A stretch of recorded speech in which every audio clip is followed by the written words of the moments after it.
સમાચારમાં આગળ વાત કરીએ ગુજરાત સ્થાનિક સ્વરાજ્યની ચૂંટણીના પરિણામો બાદ આજથી ફરી હલચલ તેજ થશે। 84 નગરપાલિકાઓમાં નવા પ્રમુખોની તાજપોશીની પ્રક્રિયાઓ માટે આજથી બેઠકોનો ધમધમાટ શરૂ થશે।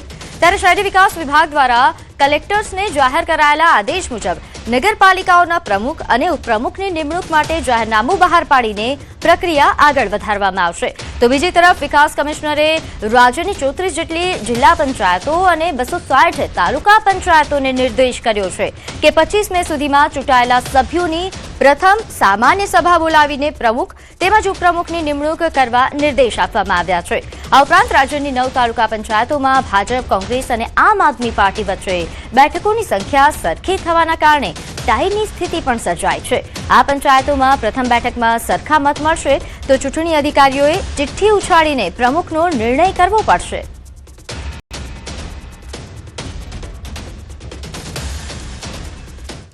તો સ્થાનિક ચૂંટણી બાદ સૌથી મોટા સમાચાર, ગુજરાત કોંગ્રેસ સંગઠનમાં મોટો ફેરફાર થશે। સ્થાનિક ચૂંટણીના પરિણામો બાદ આ નિર્ણય લેવામાં આવશે।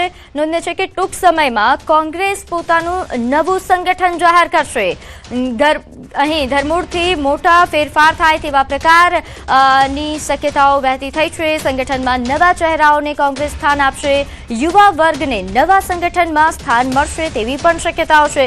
પ્રદેશ પ્રમુખ અમિત ચાવડાને બાદ કરતા તમામ સંગઠનમાં મોટા ફેરફાર થઈ શકે છે।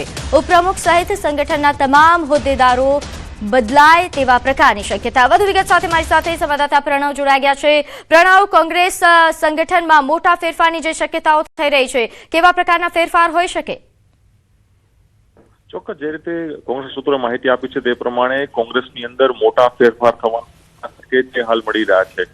જે રીતે પરિણામો આવ્યા અને કોંગ્રેસ નિરાશાજનક પરિણામના કારણે કોંગ્રેસ થઈ છે, ત્યારબાદ કોંગ્રેસ પાર્ટી હવે 2027 ટાર્ગેટ સાથે એક નવા સંગઠન સાથે મેદાનમાં આવશે અને ખાસ કરીને સંગઠનની અંદર નવા ચહેરાઓને સ્થાન આપવામાં આવશે। અને સૌથી મોટા સમાચાર એ છે કે પ્રદેશ પ્રમુખને બાદ કરતા તમામ જે સંગઠનના જે હોદ્દેદારો છે, કાર્યકારી પ્રમુખ હોય, ઉપપ્રમુખ, મહામંત્રી, એ તમામમાં મોટા જે કહી શકાય મોટા ફેરફાર છે જોવા મળશે અને તમામ નવું સંગઠન છે તે જોવા મળશે અને સંગઠનની અંદર નવા યુવા ચહેરાઓને અને જે નવા યુવા લોકો છે તેને સ્થાન આપવામાં આવશે।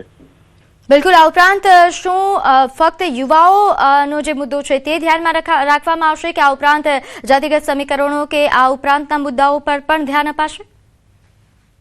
ચોક્કસ કોંગ્રેસ પાર્ટી એ પણ મુદ્દો મહત્વપૂર્ણ રાખશે કે જાતીય સમીકરણો કઈ રીતે બની શકે, કારણ કે પ્રદેશના પ્રમુખ તરીકે ઓબીસી સમાજમાંથી અમિત ચાવડા આવે છે, ત્યારે કાર્યકારી પ્રમુખની અંદર પાટીદાર સમાજને પણ આ વખતે સ્થાન મળી શકે છે। તો સાથે જ જે લોકો કહી શકાય કે પૂર્વ ધારાસભ્યો રહી ચૂક્યા છે તેઓને પણ પાર્ટીમાં સંગઠનની વિશેષ જવાબદારીઓ છે તે આપવામાં આવશે અને ચોક્કસપણે કહી શકાય કે 2027 ચૂંટણી પહેલા કોંગ્રેસ પાર્ટી પોતાના તમામ સંગઠનની અંદર મોટા ફેરફાર કરીને નવા ચહેરાઓને સ્થાન આપવાનો પ્રયાસ કરશે, કારણ કે કોંગ્રેસ પાર્ટી માટે સૌથી મોટો મેસેજ બનતો રહ્યો છે કે જે જૂના લોકો છે તે કોંગ્રેસ પાર્ટી ચલાવી રહ્યા છે, પરંતુ નવા લોકોને પણ કોંગ્રેસ પાર્ટી આ સ્થાન આપશે। બિલકુલ, આભાર માહિતી આપવા બદલ।